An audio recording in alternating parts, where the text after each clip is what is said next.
どうも皆さんこんにちは、ジョブレス拓郎です。今日はですね、ホテルを移動する予定でして、今、インドのコルカタのセンター街、中心街にいるんですけれども、そこからサルトレイクっていう大きな湖があるんですけど、そこに今日行きます。でそこまでの距離がだいたい4キロぐらいかなあるんですけど、バス、タクシー、行く手段はたくさんあると思うんですけど、今日はね歩いて行きたいと思います。空港から中心街まで11キロあって、それも歩いてきたんですけど、せっかくなんでね、運動がてら歩いていきたいと思います。で特にこの動画は編集せずに、もうインドの街ブラみたいな感じの動画にしようかなと思ってるんですけど、結構ねインドの道路はもうカオスですよ、カオス。もう常にクラクションが鳴ってて、犬も見えるかな、こんな感じで犬もたくさんいたりして、本当にカオスなんで、それを撮りながらのんびり行こうかなと思います。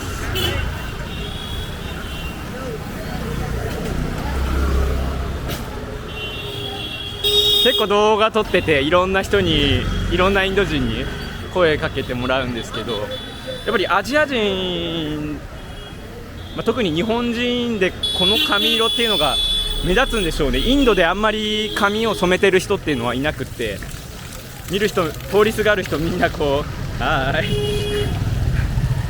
い振り向いてなんか興味深そうに見てくれるので、すごい面白いです。じゃあちょっと僕の顔じゃなくてね、もう風景の方に切り替えますんで。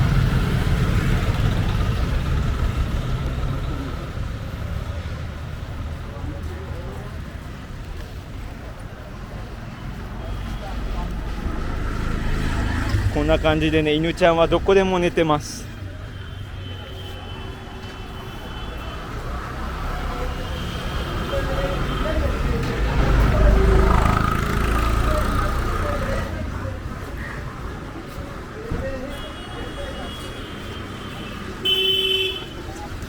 でインド自体はこんな感じでストリートの散髪屋さんがあるんですけど、いくらぐらいなんですかね。またちょっとインド滞在中にやってみようかなと思います。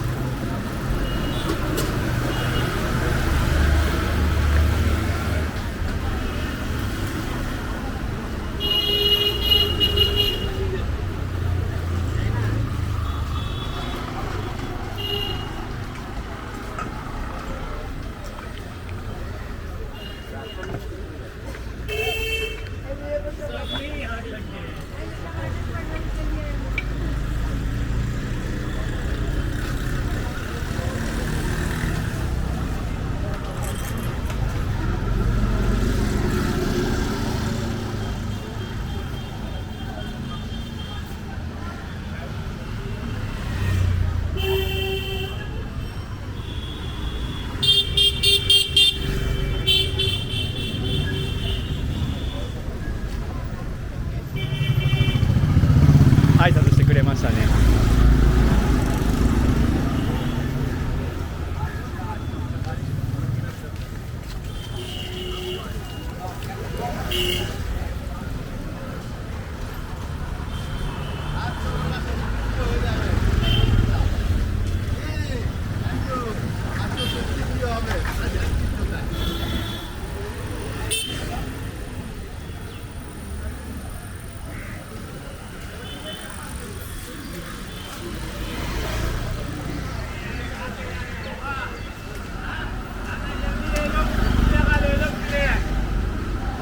で今ちょっと足が不自由な、足がない人がいたんですけど、インドは結構そういう体の不自由な人が多くて、その人たちが物乞いをしてますね。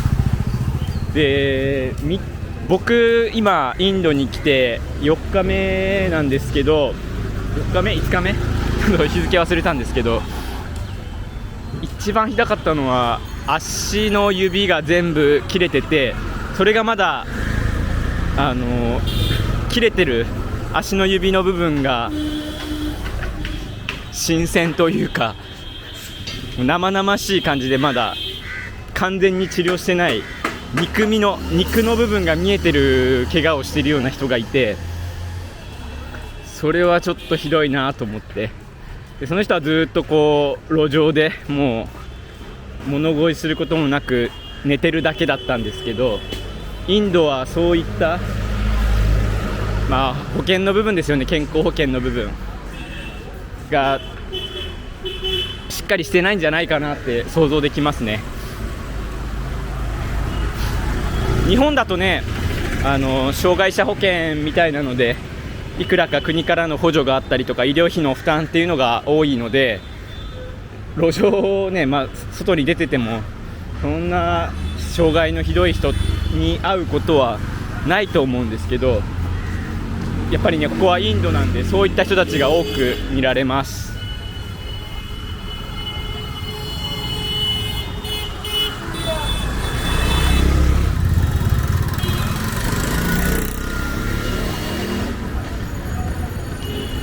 インドはですね、道路がすごいもううるさくて、これ一晩中うるさいんですよね。常にもうクラクション押して世話しないです。こんな感じでもう常にピーピーピーピー言ってますね。タイ自体も結構うるさかったんですけど、インドは僕が今まで旅行した国の中で一番道路状況も悪くて、車のクラクションしかり常に騒がしいような道路ですね。日本でクラクションって皆さん使います？僕自身本当にクラクションって人生であんまり使ったことなくって、僕が2016年ぐらいに免許取得したので、だいたい8年9年ぐらい、今8年ないぐらいか、7、8年ぐらい免許を保持してるんですけど、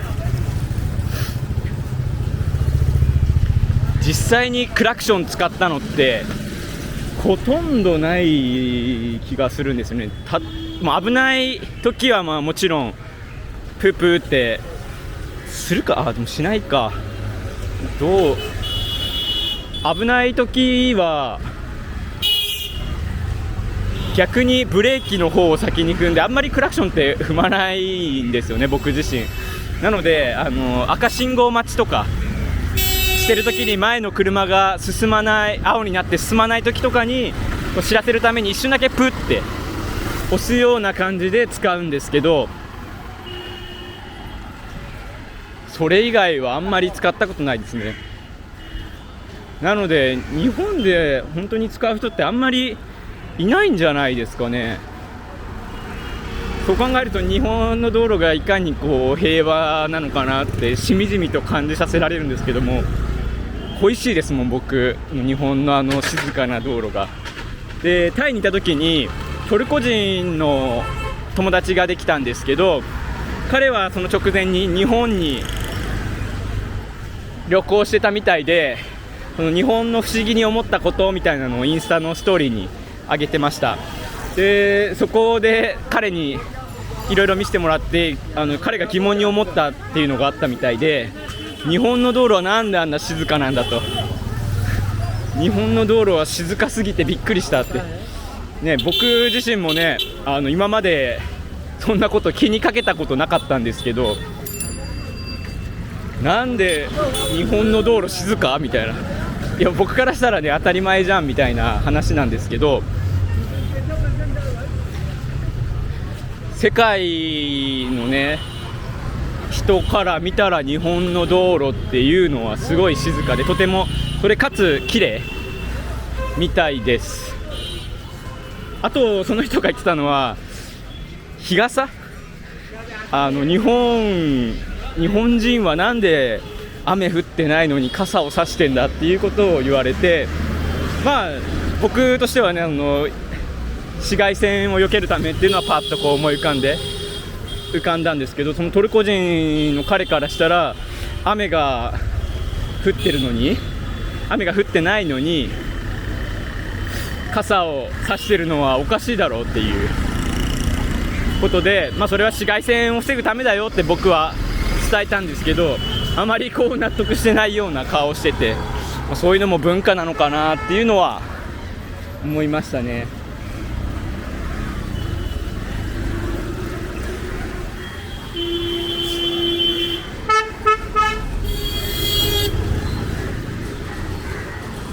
でインド、5日目6日目の僕がインドに来て思ったことなんですけど、インドはうわー来たね、カラスがめっちゃいる。インドは旅行上級者向けだなということを思いましたね。本当僕も最初のね初日YouTube にはちょっと載せれないんですけど、詐欺にあって、僕自身もね詐欺に遭うっていうこと自体が悪くて対策してなかったのが悪いとは思うんですけど、何も調べずに行ったのでね、お金のこととかももう携帯のこととかも何もなしに調べずに行ったので、やられて当然だろうというような結末だったんですけど、結構詐欺が多くて、本当この数日間歩いてるだけでもフレンドリーな感じでインド人が喋りかけてくるんですけど、これ絶対詐欺だろうみたいな、後で絶対お金請求してきたりとか、観光街に連れて行かれたりとかして、日本人って結構フレンドリーな人に対して信用しやすいというか、僕自身もそうだったので騙されるなんて思ってなかったんですけど、そういったことがあるので結構難しいですね。だから前々の情報でフレンドリーなやつには気をつけろと思って、僕自身も昔それを胸に刻んで旅行したつもりだったんですけど、見事に騙されました。昔ね、どこだったかな、ミャンマーに2、3週間ぐらい旅行した時か、日本人と一人仲良くなって一緒に旅行してたんですよ。それはどこ行ったかな、ゴールデンテンプルってちょっと名前出てこないんですけど、ゴールデンロックか、金の石、大きな石がある寺院に行った時に、日本人とそこを一緒に回ったんですけど、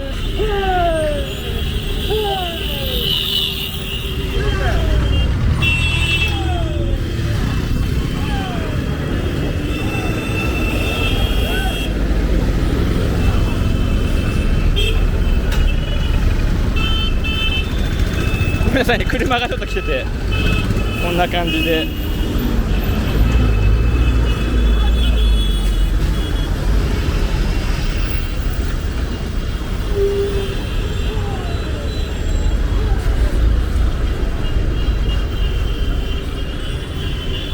ごめんなさい、話戻るんですけど、そのミャンマーを日本人と出会って何日間か一緒に過ごして旅行したんですけど、そのその日本人と別れた日に最後ちょっと公園でゆっくり2人でしてたんですけど、その公園で1人のミャンマー人のだいたい5、60歳ぐらい50歳ぐらいの、名前は今でも忘れないんですけど、ゾウさんっていうね、ゾウさんってなんかこう親近感湧くような名前ですけど、あるミャンマー人が僕たちに話しかけてくれて、で僕はねその時も多少なり英語が喋れたので、このゾウさんと英語を使って話したんですけど、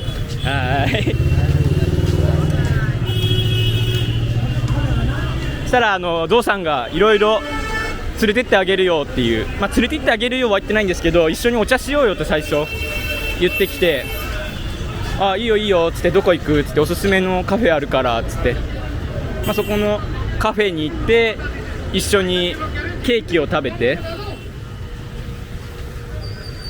時間を過ごして、そこからブッダの髪の毛があるテンプル、名前すいません出てこないんですけど、そこに連れてってもらって、いろいろ話を、なんかブッダのこれは髪の毛だよとか、そこの、ミャンマー自体のなんか神様の話をいろいろ教えてくれたりして、お、すごいいいやつじゃんと思って、Facebook も本当に交換したのかな。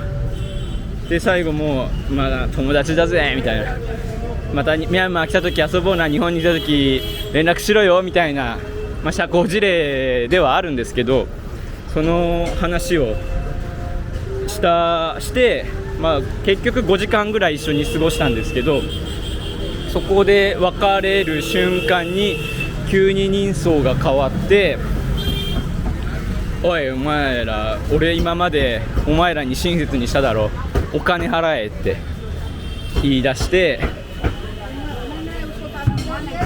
マジで急に顔つきが変わって、今まで優しそうな感じのやつだったのに、もうこの世の末みたいな顔で僕らをこう睨みつけてきて、お金払えみたいな、俺はお前らをガイドしたんだみたいな言ってきたので、そのね、僕の日本人のできた友人と話し合って、だいたいいくらだったかな、1人2000円ぐらい払ってしまったんですね。払ってあげたっていう言い方はあれなんですけど、払ってしまった、2000円だからガイドしてくれたしいいやって、その時はこう思ってましたし、感謝の気持ちもあったのでね、払ったんですけど、後々こう、海外旅行を増やしていくにつれて、そういう詐欺があるんだということを知って、振り返ってみて初めてこう、あれは詐欺だったんだなって分かりましたね。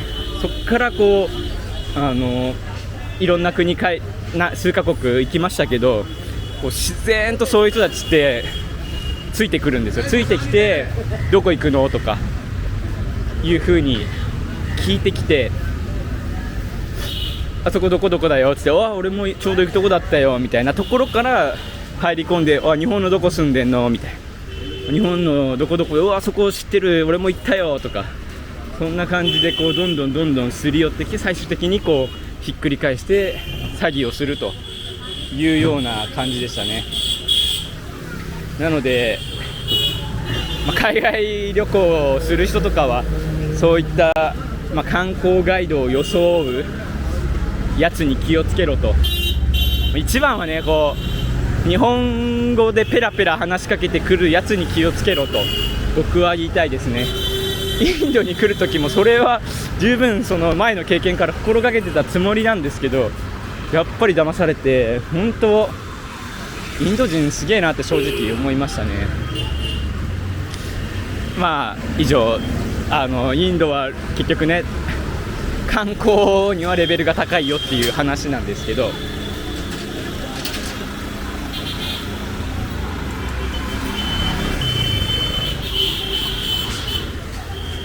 裸ん坊坊やがいますね。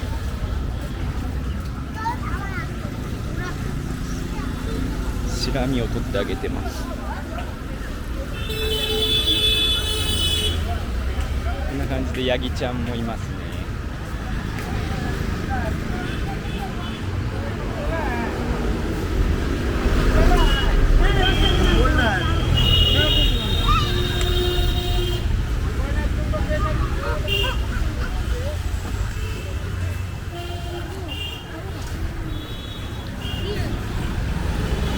インドを歩いてて思うのはいくつかあって、路上にまず寝てる人が多い。結構いろんなたくさんの人が路上で寝てますね。インド自体ね、人口がもう14億か5億ぐらいかな、中国超えたって最近のニュースで言ってましたけど、その分ね、怠け者みたいなのもいるんでしょうけど、人口分それにしても多いなって。でそれに伴って野良犬ですよ。野良犬もめちゃくちゃ怠惰なんですよね。もうみんなダラーンって寝てて、本当ここ寝てたら蹴られるぞ踏まれるぞって思うぐらい道路の真ん中で寝てたりするんですよね。で昨日か一昨日かな、僕晩飯食べに行ったんですけど、で晩飯を食べて帰り道その時携帯見てなかったからよかったんですけど、下も周りもインドはこう見て歩かないといけないので、こう警戒しながら歩いてたんですけど、こう下をパッて見たら犬の赤ちゃんがこう道路で引かれた後なのかな、で腸がズルズルって出てて、それをこう誰かがこう避けたような跡があったりして、本当なんか悲惨でしたね。でも本当にそれはもう毎日しょっちゅうあるんじゃないかなってぐらい犬がどこそこで寝てて、警戒心がないっていう意味ではすごいいいことなのかもしれないですけど、本当危ないなってところで寝てます。はい。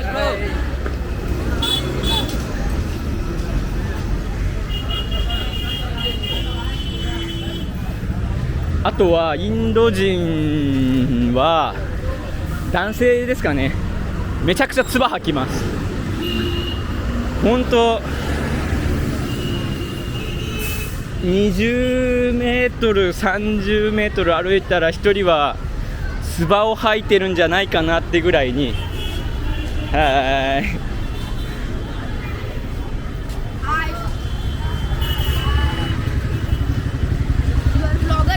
Japan. Yeah. Vlogger. Vlogger है आप. Yeah, kind of like a YouTube. Wow.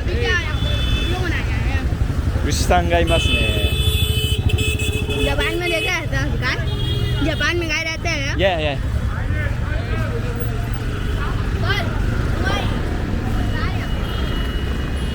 What? Japan.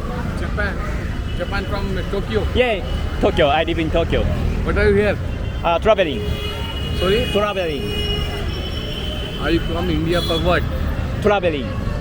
Traveling. Traveling. Traveling. This is Kolkata. You like it? Yeah. Now where are you going? Near the Salt Lake. Short Lake. You book a cab. It's okay. I'd walk. Very long. Yeah, it's okay. Maybe 3 kilometers. So I'll take a YouTube video. So. Wow. No. 今喋ってたら。 5 kilometers. Yeah, it's okay. I came from airport by walk. Wow. You are legend. Kind of. Now you may go. インドの学生さんたちが Japan में चलो फोटो आ गया mummy nice. Hi, say something by Japan. Oh, your school? Yes. Wow. This is school. Moment high school. High school? Yes. You are a student this school. Wow. You high Very school good student. Wow. How about you? Where from?わあ、結構インド人の人たちみんな親近感強くて、こう動画撮ってたらみんなこう寄ってきてくれました。はい。डोरेमोन का कंट्री से है. जापान से. Japan. Yeah, Japan. Do you know Tokyo? Tokyo Tower. Tokyo Tower, yes. Wow. You finish your school today? Finish? Yes. Wow. It's so early. Like just till 12 o'clock. Every day? Not every day. Special? Today is special? Sunday holiday. Wow, wow. Bye. हमको वहीं से. अरे हमको क्या पता चला आप मोबाइल लेके नहीं आइएगा. हमको बाद में पता चला. Channel name. तो अभी कब आइएगा? अरे हमको क्या पता चला आप मोबाइल लेके आइए. हम तो सोचे आप आइएगा फोन कीजिएगा. अच्छा एक काम किए नमाज का टाइम होंगे नमाज बाद आइए और कोई गेट नमाज कीजिएगा नमाज बाद मिल जाए. किसी को बोलिए जावेद कस्सी वाला का घर कौन सा है बता देगा. हाँ बस इतना बोल दीजिए घर पहुँचा देगा आपको. एकदम कोयला दुकान है, कोयला दुकान के सामने। हाँ मोमिनार, ठीक है, मोमिनार मिलेगा, जहाँ पेप्सी है।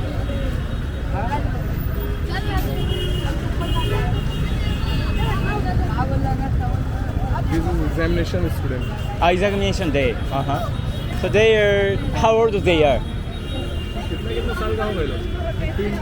13 plus Oh, 11 like a junior high school student. Wow. class 8 or 9 8 में होगा ना ये तो लोग कौन क्लास में 8 Can you ask them, do you guys like school? Sorry Do you guys like school? ए क्या बोल रहे भाई सुन लो स्कूल पसंद है ना तुम लोगों को Good. Wow. 彼らは学校楽しんでるみたいですね。Which subject do you like? आज कौन सा सब्जेक्ट पसंद है Urdu and English English. Wow. English. We are Muslim our first language is Urdu Urdu. Urdu. Okay. Not Bengal. Urdu. Urdu is our second language Second language. What is the first language? Bengali Bengali and Urdu. Urdu. How about Hindu? As a Indian our first language is Hindi Hindi. This is our state is West Bengal That's why our first language is Bengali I see. and second language is Urdu. Wow. Okay. 彼らオルドっていう地元のはいジャパン Japan, nice country. Thank you तेरा फोटो में आई है तेरा फोटो आई है पहले 可愛らしいですね What is this? What is this? What is this? These boys are working in a warehouse. Warehouse ये किस चीज़ का इस्तेमाल में आ रहा है? This is a boutique. Boutique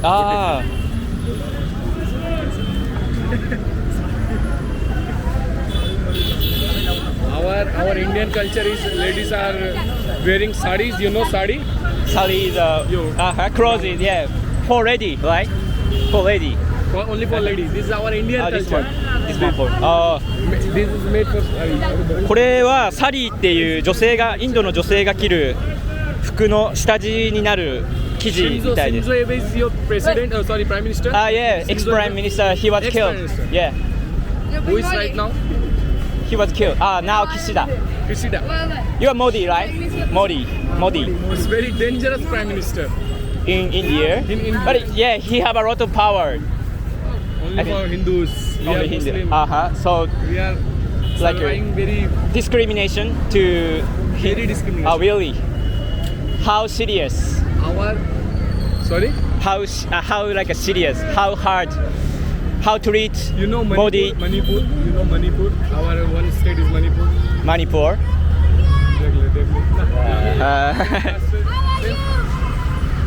What is it? How are you? Hi, how are you? Good. Yeah, good. I'm good. How are you? Thank you.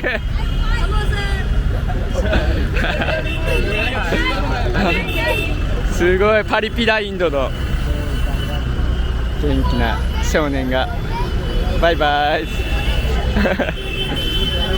So? Want to drink some water? It's okay, I have. Thank you so much. अब अब वो लोग जा घर जा ब्लॉग तो लोग बन गया तो फेमस हो गया जा अबे जा ना घर जा ना नमाज नहीं बना चैनल का नाम क्या है जज्बा अबे जापान में मिलेगा तो लोग How many like a percentage of Muslim do you have in India? So totally. from 2014 to 2023 last 10 years we are surviving this type of prime minister discrimination Discrimination. very discrimination Wow. So what kind of discrimination do you get? Like no money, like no many. not money we are surviving from financial economically So no support to find a job. our prime minister is very bad very Really? dangerous prime minister our home minister is also very bad we why Congress Rahul Gandhi you know Rahul Gandhi Rahul Gandhi, yeah, he's a Mahatma Gandhi grandson grandson. Rahul Gandhi He's still alive. he is candidate of prime minister in 2024 Oh, he will be. Next year. And how about In him? India. Next, He's good. he's with. Okay, he's better. Not like Modi. क्या कर रहा है चलो भीड़ लगा रहा लग रहा मेरा इंटरव्यू ले रहा जाने दे लोग कोपा भाई दिस इज आवर कोपा भाई come here Wow. Man Hi. Nice to meet you. Hello. इतना आस्ते से बोलिएगा तो जापान में कोई नहीं सुन Oh, do you speak English? Yes. Wow. Okay. How old are you? I'm 18. 18. Wow, cool. And you Nada. high school student? Yeah, I'll pass out. Oh, your brother? Yes Uh-huh. So why our Islamic brother Islamic brother? And how did we are you unity in our Islam Islam unity? And then do you play every day 5 Yes, times? yes, yes. Wow. prayer 5 times our this is our mosque Mosque. あれが彼らのモス we have time of our namaz you know namaz worship of Allah Allah, yeah. Yes. It's called namaz. namaz Yes. Namaz. in a day we are praying 5 times Yeah, I know that. I have a lot of Muslim friends as well. early morning 5 a.m. now 12:30 फिर असर कितना बजे 4:30. 4:30 4:45 4:45. फिर मगरिब कितना बजे 6:30 6:30. 8:30 6:30. 5 times totally. Yes. Wow. Cool. So you finished your school today? No, I will 2 years ago finish my schooling. Oh, this is a lunch break. I was lunch break. I was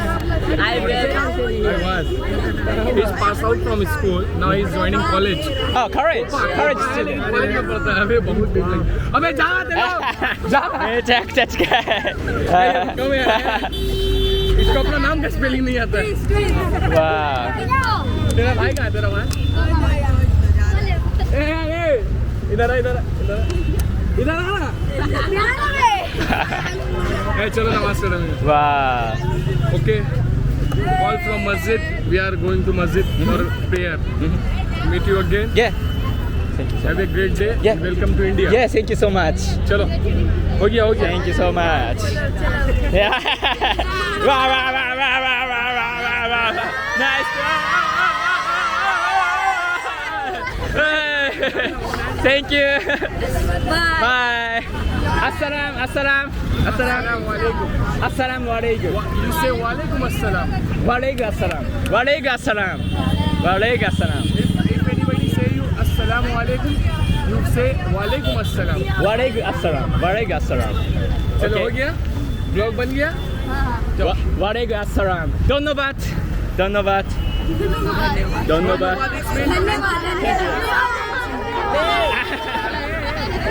How do you say in your language? Thank you. Welcome और thank you धन्यवाद Thank you. Thank you, Donnebat. Thank you, Donnebat. Thank you में in every language धन्यवाद means thank you Donnebat.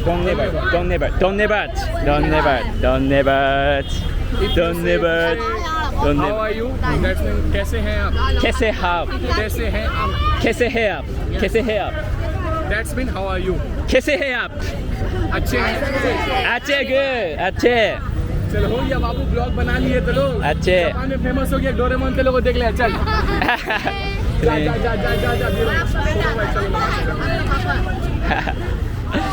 めちゃくちゃ。はい、Thank you. Donnebat. Hey, move. Donnebat. What's your name? Taku. Taku.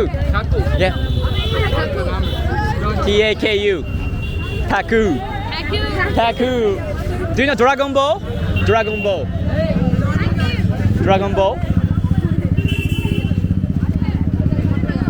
What? हाँ बोलो I don't think. आने पड़ हाँ खीरा, टमाटर, चना. I already ate. なんかめちゃ囲まれてます。Bye. Japan get to salt. Japan. Yeah, thank you. I love India. Yeah.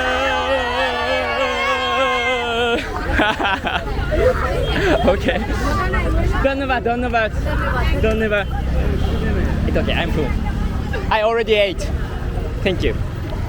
See ya, guy. Have a good day! Bye! Bye!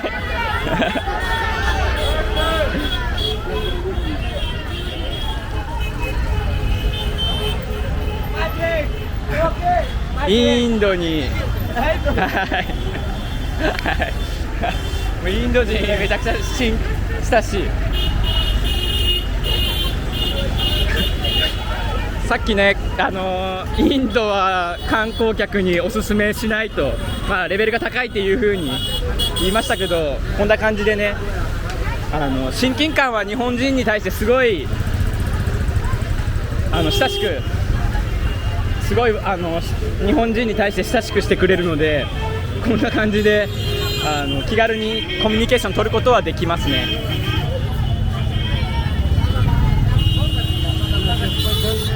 でさっき1人青年がいて英語で少し会話してたんですけど、最初日本の総理大臣は誰だというふうに言って、安倍晋三だっけっていうふうに言ってたんですね。क्या नाम है YouTube चैनल का? Yeah, YouTube channel I have YouTube channel YouTube channel का क्या नाम?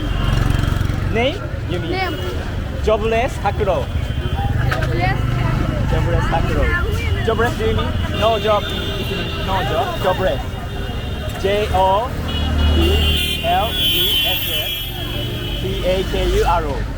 Jobless Takuro If you like it subscribe Okay. Okay, thank you so much, guys. Bye bye. Bye, thank you. Dhanyawad. Yes. まだね、こう結構こんな感じでついてきてるんですけ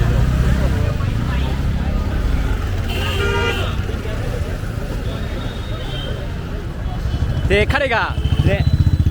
話してたのは、日本の総理大臣は安倍晋三だっけっていう風に聞いてきて、今違う人だっけって聞いてきたので、僕は岸田さんだよという風に返答したんですけど、でインドの総理大臣って今モディ首相っていう人なんですね。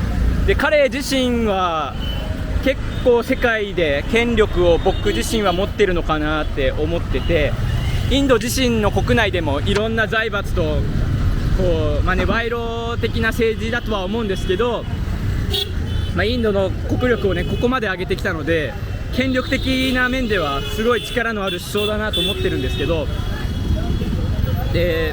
ただその彼が言うにはあまり良くない首相だというふうに言ってて、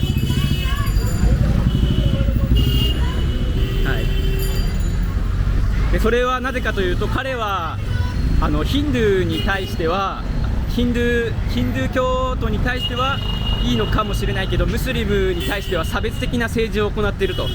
それはお金の面でもそうだし、経済的な部分でもいろんな面でこう差別をしてるから良くないんだというふうに言ってました。で次2024年かな、選挙があるみたいなんですけど、そこでマハトマ・ガンジーさんって有名なガンジーさんの息子さんかお孫さんが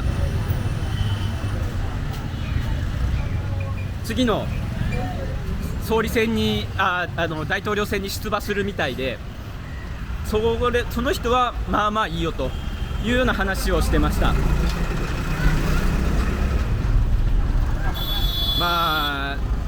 宗教的な部分に関して僕が言えることはないですけど、やっぱりどこの国もやっぱ宗教に対する争いっていうのは、日本国内でも今はないですけど昔はありましたし、海外に行ってもね、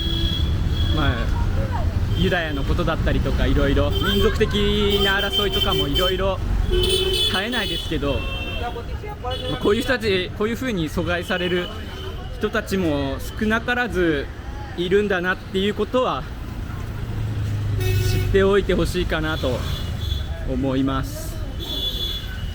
やっぱこういうふうに接してみると、インドはやっぱり悪い人もいれば本当にいい人もいるので、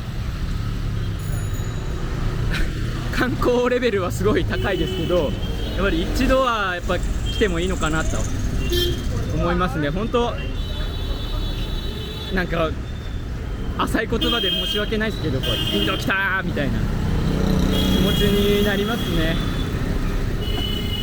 でもやっぱりそれは今まで自分が過ごしてきた環境っていうのがどれほどこう安全で豊かで、自分のやりたいことをこうさせてもらって、何の不安もなく生きてきて、幼稚園行って小学校行って中学校行って高校行って大学まで行かせてもらって、で今こういう風にね旅行しているんですけど、そういったことを今までは当たり前かなっていう風に自分の中でも当たり前とは思ってないですけど、無意識のうちで当たり前かなってどっかで思ってたんでしょうね。やっぱりこういうとこ来てみると本当にありがたみ、今までのこの親にもそうですし友達にもそうですし、これまで僕にお世話してくれたこう先生たちにもこう感謝の気持ちになりますね。インドのそのね、今までこう通ってたこうストリートフードのレストランなんか行っても5、6歳ぐらいの男の子がこうレストランで毎日働いてるわけです。朝から晩まで。想像できます？皆さん。僕が5、6歳の頃なんて、実家がこう自営業だったんですけど、そんな手伝いなんてしたことなかったですよ。寝て飯食ってなんか好きなアニメ見てみたいな、それが本来あるべき姿なのかもしれないですけど、なんていうのかな、それをやっぱりそういう環境に入れなかった人たちもいるので、いかに今までの環境が良かったのかなっていうのは本当改めて考えさせられますし、それに対しての感謝の気持ちっていうのはすごいありますね。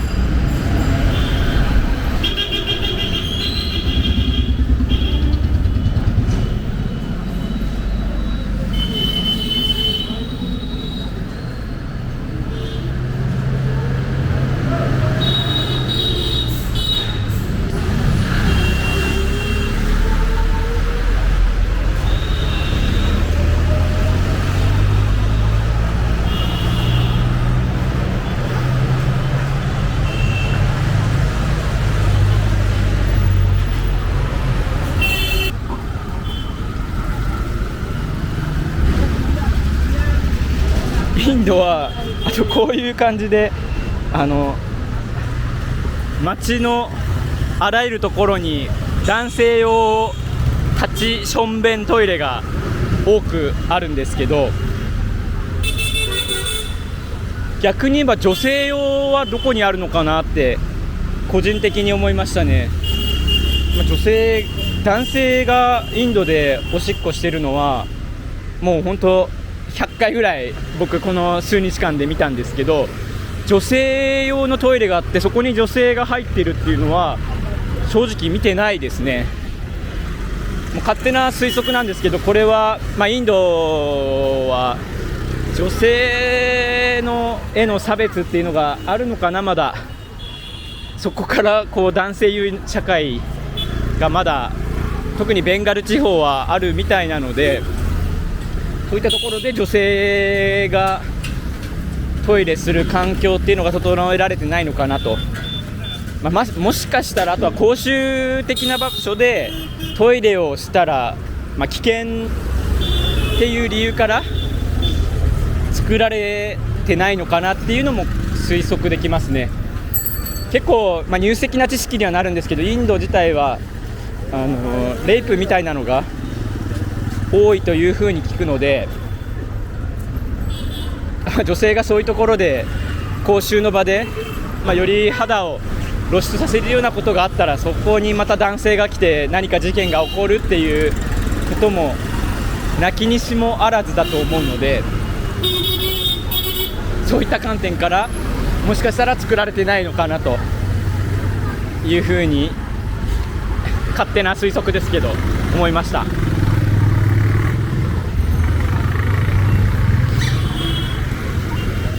でこの数日間でインドの相場っていうのは大体こう掴んできたかなって思ってるんですけど、だいたい1食インドの平均的なこのストリートで食べる食事っていうのは30バーツから50、ごめんなさい、バーツじゃない、30から50ルピーで、日本のレートがだいたい1ルピー 1.7 円なので、1.7 ルピーにかけてください。それが大体の金額なんですけど、だから30円だとしたら60円しないぐらいの価格で1食飯を食べれますね。安すぎでしょって思うんですけど、これがインドの現実ですよね。だから1食60円でレストランが売ってるわけですよ。で60円のところに1時間10人ぐらい食べに来たとしても600円にしかならないんですよね。で、朝から晩まで開けて8時間だとしても5000円いかないぐらいの稼ぎ、そこからこう人件費、雇ってる人の人件費だったりを払うので、1人当たりの日給っていうのは1000円か2000円じゃないかなって、これも勝手な推測なんですけど思ってます。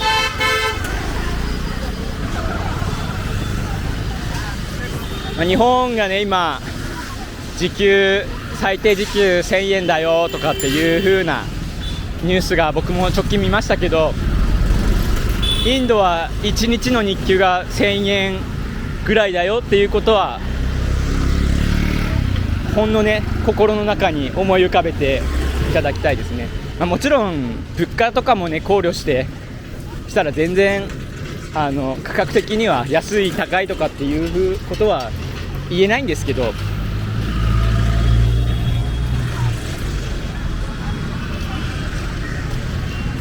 それでもね、日本がどれだけありがたいのかっていうのは分かりますよ。僕しみじみとこう感じさせられますね。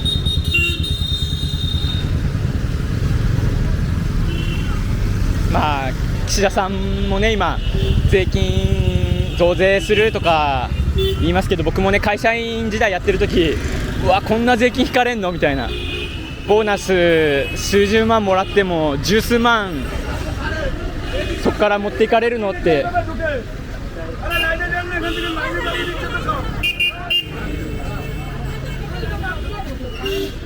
思いますよね。これなんだろう、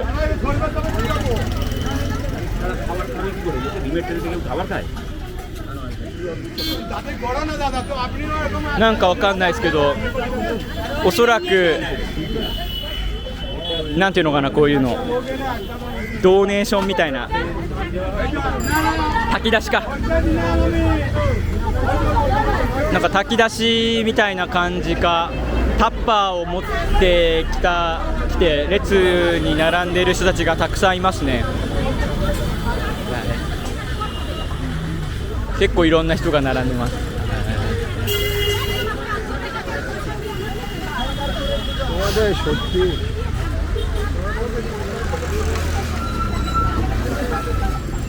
僕は炊き出しをもらう必要がないので、ちょっと進みたいと思います。今彼もまたピッて唾吐きましたね。もう本当インド唾吐く人多い。でインド人で結構面白いのは、インド人ってこう肯定するとき、イエスを言うときってこんな感じで頭をするんですよ。はーみたいな、はーってこう頭をすかした感じでやるんですけど、最初僕それ分からなくて、電車の乗り方を聞いて、ここで乗って降りればいいんだよねって確認したときにの顔するから、なんでそんな怒ってんのみたいな、なんで怒ってんのみたいな思ったんですけど、過ごしてみるとインド人の人の工程はみんなこの首を横に振るっていうことみたいで、慣れればねなんともないんですけど、最初はびっくりしましたよっていうそれだけの話です。まあ、日本人でねこんなやったら怒られますよね。それは、まあ、前の職場でなんかね、おい拓郎みたいな、拓郎この資料やったんかみたいな上司に言われた時にやりましたみたいなことをやったらもうぶん殴られる感じですけどインドではまあこんな感じです。これも文化の違いですよね。そういうのも面白いなって思います。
今こうふと歩いてて過去のこう記憶を思い出したんですけど、まあ、今でこそこんなインド旅行とか世界旅行とか行ってこんな旅してますけど、僕自身大学1年生の頃ぐらいまでは海外なんてみじんも興味なかったんですよね。マジで興味なくて、日本から別に出なくてもいいし、なんなら英語とかいらないっしょみたいな、これからの未来なんか翻訳機みたいな優秀な翻訳機が出てきて、それを使えば別に他の国の人たちともコミュニケーション取れるし、そんなの必要ないから英語も学ぶ必要ないでしょって思ってたんですよね。それこそだから高校の時の英語のセンター試験か、現役の時僕200点中70点ぐらいですからね、勉強はしてるつもりだったんですけど、4割いってないのか。だからめちゃくちゃひどいですね今考えると。そのぐらい英語とかできないし海外にも興味なかったんですけど、ふとしたねきっかけからこの海外っていうところに興味持って、一番最初は、きっかけは2つあって、1つは最初のやっぱ海外旅行ですよね。最初友達と韓国に行ったんですけど、その時にやっぱり英語を使ってコミュニケーションができなかったっていうことがあって、ただその時は大学時代に韓国語の履修をしてたので、韓国語を頑張って覚えて、観光旅行程度には使えるぐらいに話せるようにはなってたんですけど、聞き取れは全然できなかったので会話はできないんですけど、韓国語でトライしてなんとか喋りかけるみたいなのが初めての海外交流といいますか。でそこから大学2年生の時か、僕の大学で2年生からゼミっていうのを選ばないといけなくて、あんまり僕どこがいいとかなかったんですけど、なんとなく経済学部行って、マーケティングの勉強したいかなと、それマーケティングの勉強したくてもともと経済学部に入ってたんですけど、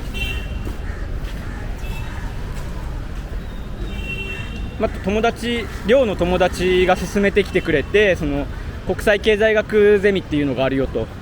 で国際経済学ゼミとは何ぞやみたいな思うかもしれないんですけど、最初の、本当僕あんまり内容本当調べてなくて、友達が行くからっていう勝手な理由でそのゼミを選んだんですけど、そのゼミのここに入ってる先輩が言うには仲が良くてお酒たくさん飲みます、で海外旅行に行きますみたいな、それだけで僕は面白そうなゼミじゃんっていうので、何を学ぶかっていうよりも誰と過ごすかみたいなところをこう大学時代は結構重要視したので、そのゼミに入りました。でそのゼミに入ったのがこうか不幸かとかいう話もこうなんですけど、全然こんな感じにもうめちゃくちゃね、こんな感じになってしまったんですけど、めちゃくちゃ本当素晴らしい先輩に囲まれてインスパイアされて、なんかもう欲というか、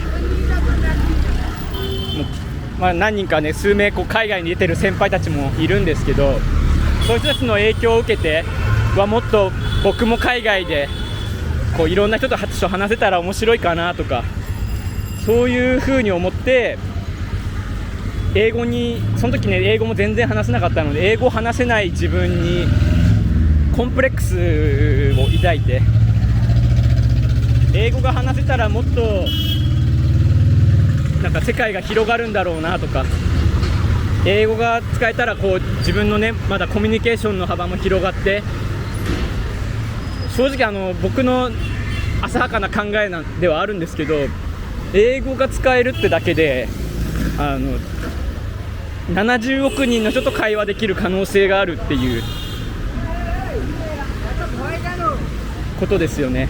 僕自身日本語だけだと、日本人プラス日本語を使う人って大体どんぐらいなんですかね、1億3、4千万とかの人が日本語を使えるとしたら、英語を使うっていうのは共通なので、ほぼほぼ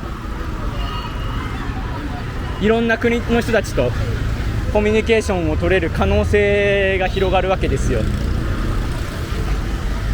そういったところで英語の重要性ってあるのかなと思って、大学3年生の時に留学を決意しました。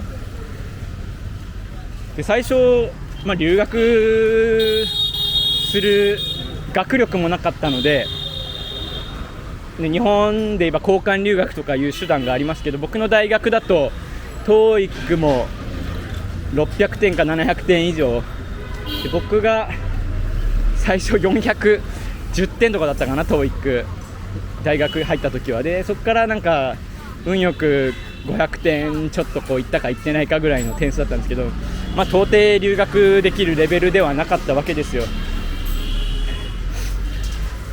だから僕はこの交換留学っていうのを諦めて、3つ選択手段があって、もう私費で行く留学、交換留学ですけど全部プライベートのそのお金で行く留学、これ結構お金かかるんですけど、あと他の一つがワーキングホリデー、もう仕事だけで、オーストラリアとかカナダとかイギリスにワーキングホリデー行くっていうのは有名ですけど、そこにお金を半分働きながら英語を学ぶっていうのが一つと、最後一つが僕がこれ取った手段なんですけど、語学学校に行くっていう手段ですよね。でこれを大学2年生の夏に、それこそさっき言った国際芸大学ゼミで海外に初めて行って、また言語の壁にぶつかって打ちひしがれて日本に帰ってきたその日に僕思って、親にも連絡したかな、友達にもその日留学しようとした友達に、ちょっと俺も留学するわみたいな相談したのを今でも覚えてるんですけど、それあって、そこから1年間はもうめちゃくちゃバイトして、何万ぐらい貯めた、100何万ぐらい貯めたんですかね、100万ぐらいお金を貯めて、もともとあった部分もあるんですけど、100万ぐらい貯めて、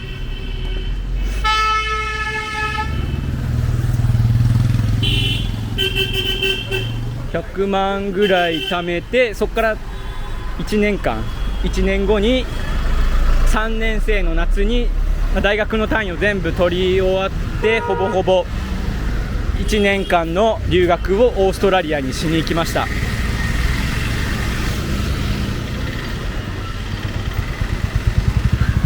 でまたね、オーストラリアでの話とかは違う機会にしようかなって思うんですけど、そこでやっぱりいろんなまた壁にぶつかりながらなんとかこう英語を習得して、海外に対する恐怖みたいなのは打ち消して、今こういう風に旅行してるわけなんですけども、最初に戻りますけど、本当ふとしたきっかけから自分のなんか将来の方向性なんて本当変わると思うんですよね。もともとね、どんどん辿っていけば本当僕の最初の夢なんて海上保安官とか警察官、消防士とか、かっこいい職業ですけど、そういったものから学校教師に憧れて学校の先生を夢見たりして、結局はこんな今夢は旅人ですからね。本当改めて人生って何が起こるかわからないなっていうのは強く思いますね。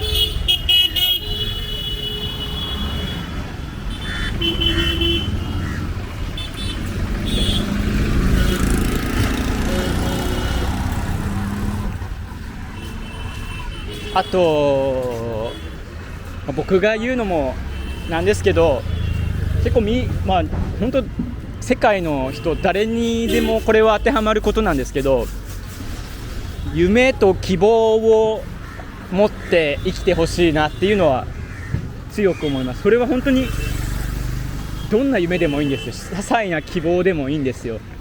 毎日美味しいもの食べられたらいいなとか、未来に対して少しでもプラスに考えれるようなことを持つっていうのはすごい大事だなって思ってて、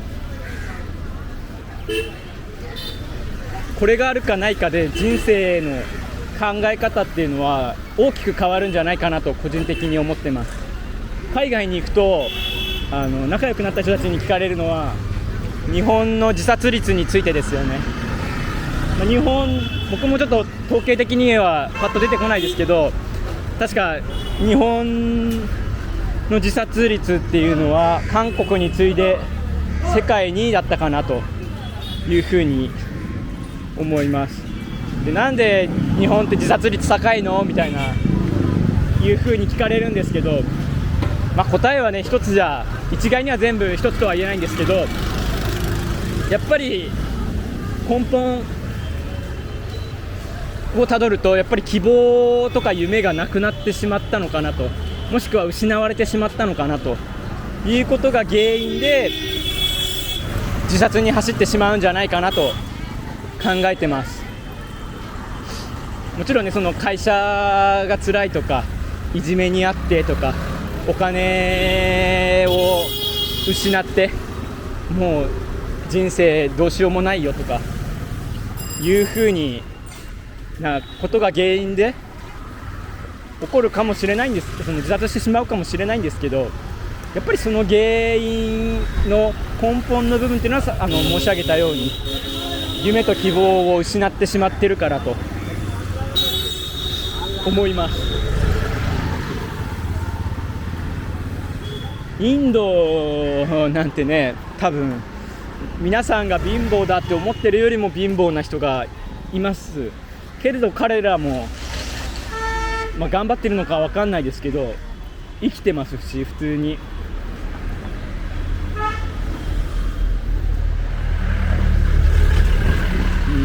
簡単な言葉ではこのね問題は言い表すことはできないですけど、とにかく希望を持って生きてほしいなと思います。正直数年前までぐらいの僕は正直無難な人生を送れればいいなというのが夢とかもうそんな夢はなかったんですけど、無難な人生でいいやと、普通に働いて普通に結婚して普通に子供を産んで普通にその子供が結婚してこう幸せな一般のこう家庭を築ければいいなっていうふうに思ってたんですけど、ふとどこかのタイミングであれ自分のやりたいことってなんだっけっていうことを考えたときに、何か自分のやりたいことをできない人生って果たしてそれはこの拓郎の人生なのだろうかみたいなことを思ったわけですよ。その瞬間なんかこう未来がバーって大きくなって、なんか生きてるって楽しいなっていう実感を覚えたんですよね。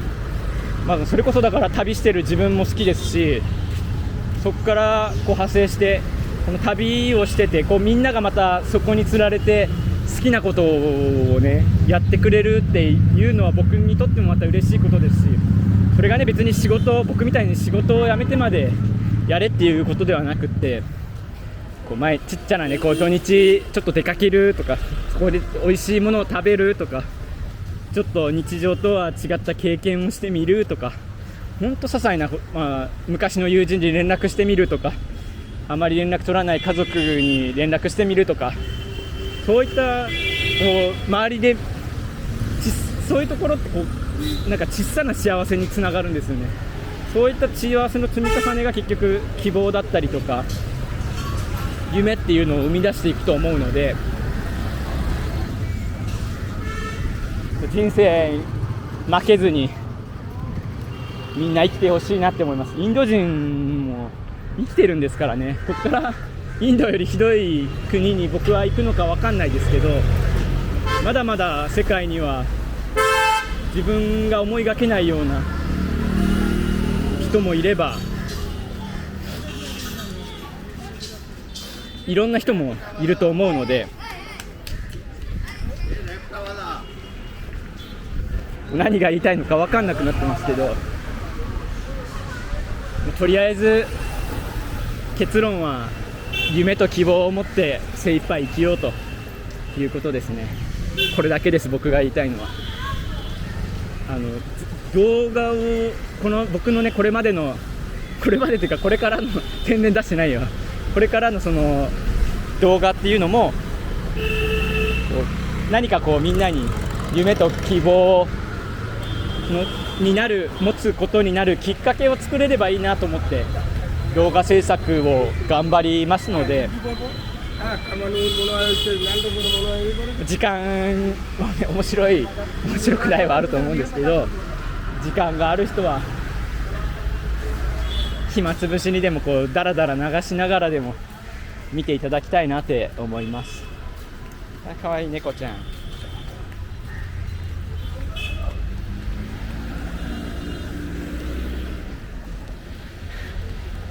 もうあと 1,2 キロぐらい次の目的地まであるんですけど1時間半ぐらいかな喋ったので、もう疲れました。僕は動画撮るのでも本当最初言いましたけど、インドいい街ですよ。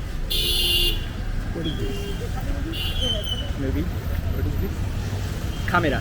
Yep.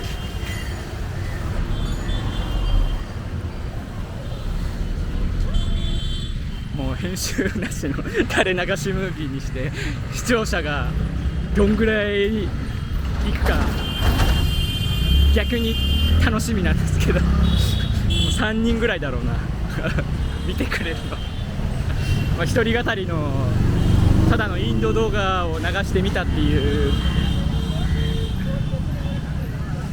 感じですけど、インド旅行とか、これからのね動画に関してこんな感じでやっていきたいと思いますサボらず編集も頑張りますけど、暇な人は見てください。以上、インドからでした。